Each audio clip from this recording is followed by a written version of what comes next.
తరలి రాద తనే వసంతం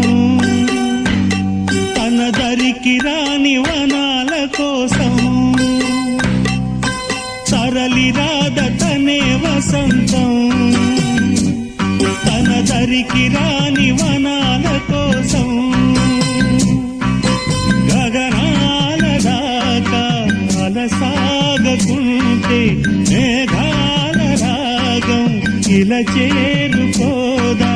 తరలి రాద తనే వసంతం